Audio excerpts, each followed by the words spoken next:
أعوذ بالله من الشيطان الرجيم. بسم الله الرحمن الرحيم. ولا تلبسوا الحق بالباطل وتكتموا الحق وأنتم تعلمون. ولا تلبسوا الحق، تم حق کو خلط ملط نہ کرو، بالباطل، باطل کے ساتھ، وتکتموا الحق، اور حق کو نہ چھپاؤ، وانتم تعلمون، اور اس بات کو تم جانتے ہو.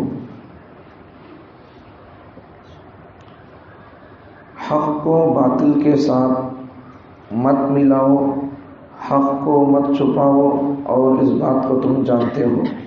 اس آیت کے اندر 3 باتیں بتائی گئی ہیں. پہلی بات، حق کو باطل کے ساتھ خلط ملط نہ کرو، نہ ملاؤ. دوسری بات، حق کو نہ چھپاؤ. تیسری بات، تم اس بات کو جانتے ہو. کس بات کو؟ حق کو نہیں چھپانا، یہ تم جانتے ہو. اللہ رب العزت نے بنی اسرائیل کو حکم دیا تھا. بنی اسرائیل عام طور پر کرتے کیا تھے؟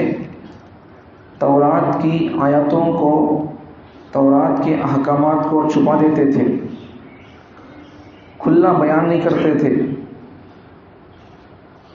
اگر کل بھی بات آئی تھی کہ اگر کوئی ان کے زمانے کا آدمی اس وقت کے تورات کا علم رکھنے والوں سے آ کر رشوت دیتا تو رشوت دینے والے آدمی کے من کے مطابق فتویٰ دیتے تھے.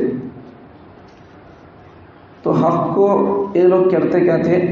پہلی بات تو کیا کہ یہ لوگ تورات کے اندر تحریف کر دیے، تورات کی آیتوں کو بدل دیے، تورات کے احکام کو بدل دیے، تورات کے اندر کی عبارتوں کو بدل دیے. اب تورات اصلی شکل میں نہ رہی. تو اللہ وہی فرما رہی کہ تم ایسا نہ کرو، حق کے ساتھ باطل کو نہ ملاؤ، سچ کو جھوٹ سے نہ ملاؤ. آدمی کو چاہیے کہ آدمی اپنے ایمان کا سودا نہ کرے. مٹھی پر پیسوں کے لیے آدمی اپنے پیسوں کا، ایمان کا، ضمیر کا سودا نہ کرے، دل کا سودا نہ کرے، اپنی اللہ سے، رسول سے محبت کا سودا نہ کرے، مسلمان ہونے کا سودا نہ کرے، سنت کا جنازہ نہ اٹھائے، اسلام کا جنازہ نہ اٹھائے. آدمی حق پر جم کر رہے، سچ پر جم کر رہے، قرآنی احکامات پر مضبوط رہے، سنتوں پر عمل کرنے میں لگا رہے. آدمی تکتم الحق، یہ لوگ حق کو باطل کے ساتھ ملا دیتے تھے اور حق کو چھپاتے تھے. صحیح بات کیا ہے اسے چھپاتے تھے. اس کے بارے میں ایک مثال آپ کے سامنے. آسمانی جتنی کتابیں ہیں ان تمام کتابوں میں احکامات، اصلی بنیادی جو باتیں تھیں وہ برابر کی تھی. فروعی باتوں کے اندر کچھ گنجائش اور کچھ الگ احکامات ہو سکتے ہیں، لیکن بنیادی باتیں وہی ہوں گے جو قرآن میں ہے. پہلے کی کتابوں کے اندر بھی بنیادی باتیں اور بنیادی باتوں کا حکم وہی تھا. اب قرآن مجید تمام آسمانی کتابوں کا نچوڑ ہے. اب دیکھو، قرآن مجید کے اندر بھی وہی احکامات ہیں جو پہلے کی کتابوں کے اندر بھی احکامات تھے. اس کے لیے ایک مثال قرآن مجید کے اندر ہے، اگر کوئی آدمی زنا کرے تو اس کے لیے، شادی شدہ نہیں ہے تو اس کے لیے 80 کوڑے مارو، 100 کوڑے مارو. تو اس کے بارے میں قرآن مجید کے 18 پارے سورہ نور کے اندر اللہ نے ارشاد فرمایا کہ الزانیۃ والزانی فاجلدوا کل واحد منہما 100 جلدہ. الزانیۃ والزانی فاجلدوا کل واحد منہما 100 جلدہ. زنا کرنے والی عورت اور زنا کرنے والے مرد کو 100 کوڑے مارو، دونوں میں سے ہر ایک کو 100 کوڑے مارو. شرابی آدمی کو 80 کوڑے، زانی کو جو شادی شدہ نہیں ہے اس کے لیے 100 کوڑے. اچھا، اب شادی شدہ آدمی اگر زنا کرے تو اس کے لیے اب 100 کوڑے نہیں، سنسار قبر تک، سر تک دفن کر کے اسے پتھر لے کو مارنا. تو یہ حکم تھا. کیا حکم زنا کا؟ قرآن میں کیا حکم ہے زنا کا؟ اگر غیر شادی شدہ آدمی اگر زنا کرے، چاہے مرد ہو عورت ہو، شادی نہیں ہوئی ہے، زنا ہو گیا، تو اس کے لیے 100 کوڑے مارو دونوں کو۔ اگر شادی شدہ لوگ زنا کرے تو ان کے لیے سنسار کرنا، پتھر برسانا ان کے اوپر، کمر تک سر تک گاڑ کر پتھر برسا کر ختم کر دینا، یہ تو ان کی توبہ، یہ تو ان کے گناہ کی سزا۔ پیغمبر صلی اللہ علیہ وسلم کے زمانے میں یہودی آ کر حضور سے پوچھنے لگے، یہودیوں کی ایک جماعت آ کر پوچھنے لگی کہ ہماری قوم میں ایک مرد سے ایک عورت سے زنا ہو گیا، ان کے بارے میں تمہیں کیا بولتے، تمہارا حکم کیا، تمہاری کتاب کا شریعت کا حکم کیا ہے؟ انہوں کیا سوچ کر آئے تھے؟ ان کی کتاب میں تو تھا زنا کی سزا کیا ہے، وہ تھا، یہ حکم تھا ان کی کتاب میں بھی، تورات کے اندر بھی، لیکن انہوں نے کیا سوچ کر آئے؟ محمد صلی اللہ علیہ وسلم رحم دل والے، نرم دل والے، حکم کو کم کر کے قتل کرنا، سنسار کرنا، پتھر برسانا، کوڑے مارنا، یہ نہیں سر کہا، کیا تو چھوٹی موٹی سزا دیتے کہ بول کر سوچ کو سن لو۔ پھر وہ چھوٹی موٹی سزا اس پر عمل کرنے کے بعد، اگر مرنے کے بعد اگر اللہ پوچھے گا تو پھر اللہ سے بولیں گے ہمیں تمہیں کہیں کچھ تورات پر عمل نہیں کرے، زنا کی سزا کیا ہے تمہیں اس پر کہیں کو عمل نہیں کرے، بولے تو کیا کریں گے ہمیں؟ اللہ ہمیں تورات پر عمل کرنا چاہتے تھے، تیرے قرآن پر عمل کرنا چاہتے تھے، تیرے حکم کو پورا کرنا چاہتے تھے، لیکن تیرے پیغمبر محمد صلی اللہ علیہ وسلم سے جا کر پوچھے تو انہوں ہمارے کو یہ حکم کی سزا یہ ہے بول کر بتا دیے۔ کیا سزا؟ توبہ کر لو کافی ہے بول کر بول ڈالے۔ محمد صلی اللہ علیہ وسلم کو نعوذ باللہ یہ لوگ اللہ کے دربار میں پھنسانے کے لیے دیکھے، اللہ پوچھے گا تو ہمیں محمد صلی اللہ علیہ وسلم کو پھنسا ڈالیں گے بول کر، حالانکہ بات ویسے نہیں تھی۔ کہاں سوچے تھے پھر اللہ مرنے کے بعد اللہ کے سامنے پیش ہو کو اللہ تمہیں کئی کو کتاب پر عمل نہیں کرے بولے تو حضور کو ہاں گرفتار کریں گے بول کر سوچ کر آئیے نا۔ بعد میں اللہ کے نبی صلی اللہ علیہ وسلم ان سے پوچھے کہ بھائی، انہوں آ کر پوچھے کیا تمہاری کتاب میں، تمہاری شریعت میں زنا کی سزا کیا ہے، ہمارے ایک مرد عورت سے زنا ہو گیا، ان کے بارے میں فیصلہ کیا ہے، آ کر پوچھے۔ تو حضور کیا بولے؟ بھائی پہلے بتاؤ کہ تمہاری کتاب میں کیا ہے، تمہاری کتاب میں کیا سزا ہے زنا کی؟ تو انہوں کیا کرنے لگے، تورات کے اندر بھی یہ سزا تھی زنا کی، تو انہوں کیا کرے، وہ زنا کی سزا کہاں ہے کہ وہاں کیا کر دیا، ایسا ہاتھ رکھ کر زنا کی سزا کیا ہے۔ اب یہاں قرآن میں کیا ہے، اگر شادی شدہ نہیں ہے، غیر شادی شدہ ہے، ان کے لیے 100 کوڑے مارو، شادی شدہ ہے تو سنسار کرو، یہی حکم تھا تورات کے اندر بھی۔ تو کہاں وہ آیت تھی کہ 100 کوڑے مارو، اگر شادی شدہ ہے تو شادی شدہ ہے تو سنسار کرو بول کر کہاں آیت تھی کہ اس آیت پر ہاتھ رکھ ڈال کر وہ آیت کا پہلے کا، وہ آیت کا بعد کا پڑھ رہی ہوں۔ سزا کی آیت کا جو مطلب تھا وہاں اس عبارت پر، آیت پر ہاتھ رکھ ڈال کر سامنے کا پیچھے کا پڑھ رہی ہے۔ اب حضور صلی اللہ علیہ وسلم کے ایک صحابی تھے حضرت عبداللہ بن سلام رضی اللہ عنہ، یہودی تھے، پہلے یہودیوں کے عالم تھے، تورات ان کو یاد تھی، تو انہوں بولے کہ رسول اللہ انہوں مکاری کر رہی ہیں آپ سے، جھوٹ بول رہے انہوں، اسے بولو کہ انہوں ہاتھ اٹھائے، قرآن کے اندر جو سزا ہے زنا کی وہی سزا تورات کے اندر ہے، اسے بولو کہ ہاتھ سے ہاتھ ہٹا بولے اسے، بعد میں ہاتھ اٹھا کر دے گا تو جو سزا قرآن کی زنا کے بارے میں ہے وہی سزا تورات میں ہے۔ تو یہ مکاری کرنے لگے تھے لوگ۔ تو معلوم کیا ہوا کہ قرآن کے اندر جو احکامات ہیں وہی احکامات پہلی کتابوں کے اندر بھی تھے، پہلے کتابوں کے اندر جو احکامات تھے وہی احکامات قرآن کے اندر بھی ہیں۔ تو قرآن پہلی آسمانی کتابوں کا نچوڑ ہے۔ تو یہ لوگ حق اور باطل کو غلط مت کرنے لگے، حیث و باتوں کو مٹا ڈال کر اپنی باتیں داخل کرے۔ اور کیا کرتے تھے تورات کے بارے میں، انہوں جو سزا زنا کی قرآن میں وہی سزا تھی نہیں، انہوں کرتے کیا تھے، بدلا ڈالتے تھے، پن گن لے کو بدلاتے کیا تھے، زنا کرے تو کیا بھی نہیں، آدمی کو گدھے کو بٹھا کر گاؤں پھرانا، اس کا منہ کالک لگا کر منہ کو گاؤں پھرانا بولتا، ایسا یہ سزا لکھتا رہتے۔ اب یہ کوئی سی سزا ہے، یہ منہ کو کالک لگا کو گدھے کو بٹھا کو آدمی کو پورا گاؤں پھرے تو اسے کیا تو عقل آتی کیا؟ اور ایک بار نہیں کر سک رہتا کیا ہوں؟ اسلام کی جو سزائیں ہیں یہ سزائیں کئی کو ہے، آدمی کو پھر دوبارہ وہ گناہ کی طرف دل مائل نہیں کرنا، اس کے واسطے ہے سو۔ اگر ان اسلامی سزاؤں پر اگر عمل ہو گیا تو پھر دنیا کے اندر ہونے والے کرائم ختم ہو سکتے ہیں۔ قاتلوں کو برسر عام سزا دینا، اگر کوئی آدمی کسی کو مرڈر کر دیا، بھونک دیا، مار دیا تو پھر اسے سب کے سامنے سزا دینا، سب کے سامنے اسے شوٹ کرنا، سب کے سامنے اسے پھانسی دینا، یہ کرنے کا ہے. یہ نہیں کرتے، خالی جیل میں ڈال دیے تو کیا ہوتا؟ جیل میں سنسال رہتا. اس کے بعد پھر کیا کرتا؟ پیسے دے کر پولیسوں کو، ڈپارٹمنٹ والے کو پیسے دے کر، وکیل کو کھلا کر چبا کر اسے، اس کے منہ میں لالی پاپ دے کر، اسے چٹا کر، سب کر کے بعد میں کیا کرتا؟ فیصلہ اس کی رہائی کا کر لے کر باہر آ جاتا. پھر اسے کون جیل میں ڈالنے لگے تو اسے آ کر مارنا شروع کرتا.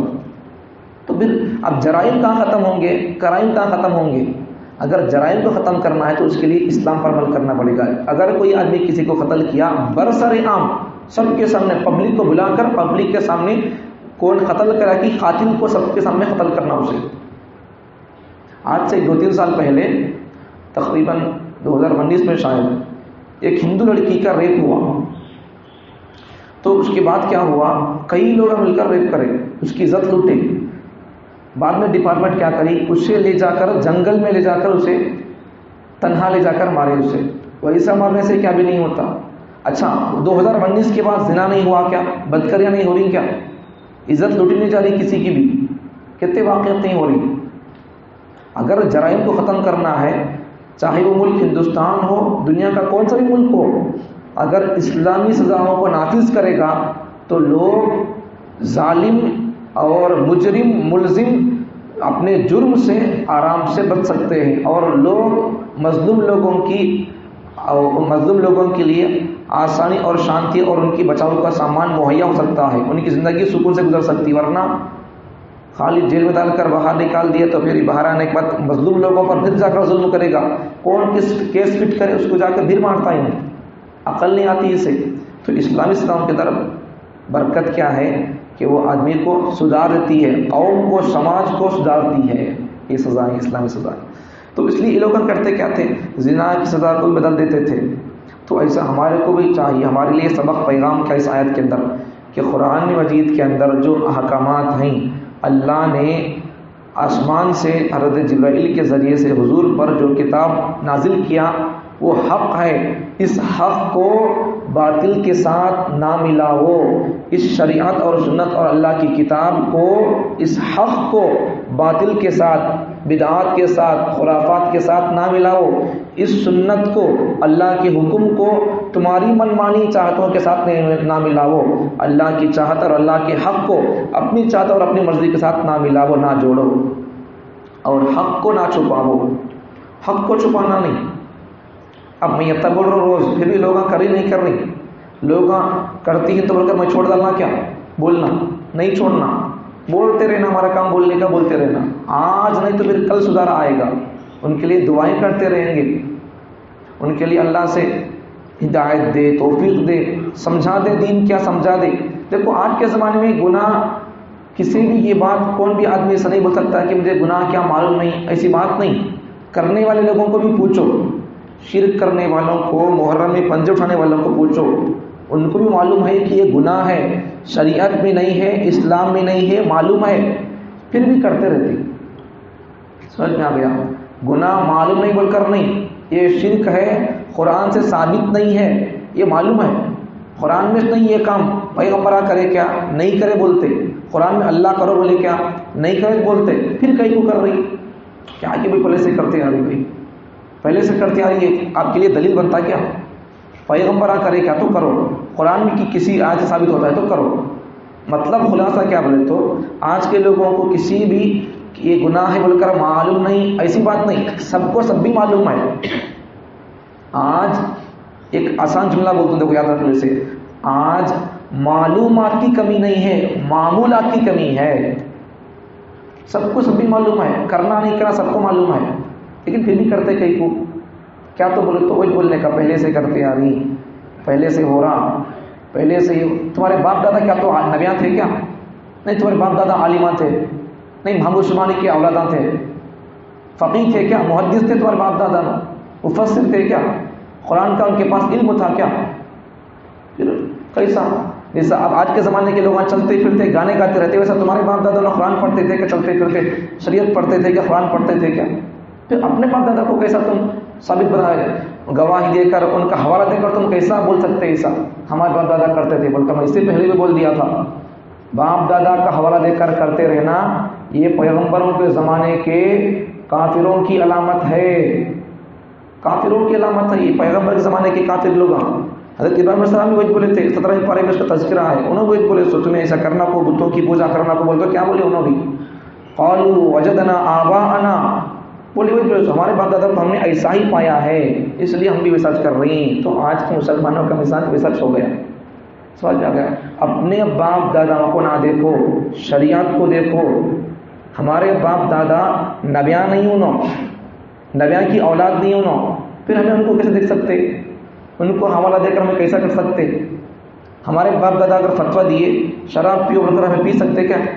شریعت ہمارے باپ دادا کی نہیں ہے، دین ہمارے باپ دادا کا نہیں، رسول اللہ کا بھی نہیں دین، رسول اللہ بھی دین نہیں بناتے، کل بھی بولے ہمیں رسول اللہ صلی اللہ علیہ وسلم بھی اللہ کی طرف سے وحی کے ذریعے سے دین اللہ کا پیغام آیا تو بتاتے ہیں، بناتے نہیں۔ اب رسول اللہ کو دین بنانے کا اختیار نہیں ہے تو ہم کون ہوتے، ہمارے باپ دادا کون ہوتے کرو بول کر بولنے والے؟ نبی کچھ اختیار نہیں ہے، امام الانبیاء محمد رسول اللہ کو اختیار نہیں ہے تو ہمارے باپ دادا کو کیا اختیار رہتا شریعت بنانے کا؟ تو یہ سب چیزیں چھوڑ دو، پورا گاؤں سدھرا مجھے ضروری نہیں ہے، اب تم بھی سدھر جاؤ۔ جتنے لوگ روز قرآن کا درس سن رہی، قرآن سن کر بھی نہیں سدھر سکا تو پھر ویسے آدمی کے لیے، ویسی قوم کے لیے پیغمبر آئے تو نہیں سدھرتی قوم، سمجھ میں آ گئی؟ قرآن سن کر بھی نہیں سمجھ رہے ہیں، اللہ کا کلام سن کر بھی، تو ان کے لیے پیرانے پیر نہیں، اللہ کے نبی سے آ کر وہ تو نہیں سنتے ہیں، نو اللہ کی بات نہیں سن رہی، نو پھر اللہ کے پیغمبر کی بات کیا سنیں گے؟ نو سمجھ میں آ گئی بات؟ تو سمجھ لو، اسے سن لو، نہیں کرنے کے کام تو بس نہیں کرنا۔ دیکھو آج مسلمانوں کے اندر، مسلمانوں کے تہذیب، تمدن، اخلاق اور اعمال میں سے ساری چیزیں برباد ہو کر چلے گئی۔ اب مسلمانوں کے پاس مسلمانہ کر رہی کیا نہیں بولے تو یہ کس کام نہیں کر رہے، سو کیا نہیں کر رہی، خالی بٹو ایک نہیں لگا دینی، اس کے علاوہ سب کر رہی، ہاتھوں میں دھاگے ہے نہیں ہے، اور کیا کیا بولنا گنانا بولو، شلوار پینٹ ٹخنوں سے نیچے ہے نہیں ہے، ٹائٹ فٹ کپڑے ہے نہیں ہے، سر کے بچوں جنگل دیکھو کیسا ہے، دیکھ لو ہر چیز میں، چہرے دیکھ لو کیسے ہے، اسلام کے سر کے ہے کیا؟ نہیں ہے۔ ایسا ایک ایک چیز دیکھتے جائیں گے۔ ہمارے گھر میں ٹی ویاں ہے نہیں ہے، ہمارے گھروں کو ہمیں کھیل کا حل بنا ڈالے۔ اب پھر ہمارے بچے کیسے رہنا؟ حضرت حسین کے سر کے رہنا، حضرت حسین کے سر کے بچے رہنا بولے تو پھر محرم کے اندر میاں بیوی محبت کے تعلقات قائم کرنا پڑتا۔ میاں بیوی الگ ہو کر چلے گئے، محرم شروع ہوتے ہی ساس بھگا ڈالی بہو کو، کون بھگا بولے؟ اللہ بولے، قرآن میں ہے کیا؟ رسول اللہ بولے، کوئی تو مفتی صاحب فتویٰ دیے کیا؟ عالم صاحب کو تو فتویٰ دیے، بہو کو بھگا ڈال اس کے ماں کے گھر کو بڑھ کر، تمہیں کہیں ہو سکتے؟ شریعت کو تمہیں بنانا کو بھائی، سب میں آگے بات، عورتیں بھی مرد بھی کون بھی شریعت بنانا نہیں ہے، سو چیزیں عمل کر، بس یہ عمل نہیں کر اب تک ہمیں۔ قرآن میں داڑھی ہے رکھو بول کر بول رہی، نہیں رکھ رہی، شریعت میں ہے شرک کرنا کو بول کر پھر بھی کر رہی، ٹخنوں سے کپڑا پہننا کو بول کر ہے پھر پہن رہی، کرنے کے کام آج ہم سے کرنے نہیں ہو رہا، پھر نہیں کرنے کے کام ہمیں کرنے چلے گی۔ سمجھ میں آ رہی بات؟ اس سے بڑی حماقت اور کیا ہو سکتی ہے؟ کرنے کے کام کرنے نہیں ہو رہا، نہیں کرنے کے کاموں کی طرف چل پڑے ہیں۔ اللہ تعالیٰ مجھے اور آپ کو حق پر عمل کرنے کے، اللہ جو حق قرآن نازل کیا ہے اس پر عمل کرنے کی توفیق عطا فرمائے، جو اللہ شریعت سنت نازل کیا ہے اس پر عمل کرنے کی توفیق عطا فرمائے، اس حق اور سچ کو، سنت کو، شریعت کو باطل کے ساتھ، بدعات کے ساتھ، خرافات کے ساتھ ملانے سے اللہ محفوظ فرمائے، اس حق کو حق سمجھ کر حق کے ساتھ عمل کرنے کی توفیق عطا فرمائے، اور اللہ تعالیٰ جو لوگ حق بولنے والے اللہ ان کے حق بیانی کو قبول فرمائے، مرتے دم تک اللہ ان کو حق بولنے کی توفیق عطا فرمائے، اور سننے والوں کو اللہ تعالیٰ حق سچ سن کر اس کو مان کر اس پر عمل کرنے کے لیے توفیق عطا فرمائے۔ الحمدللہ۔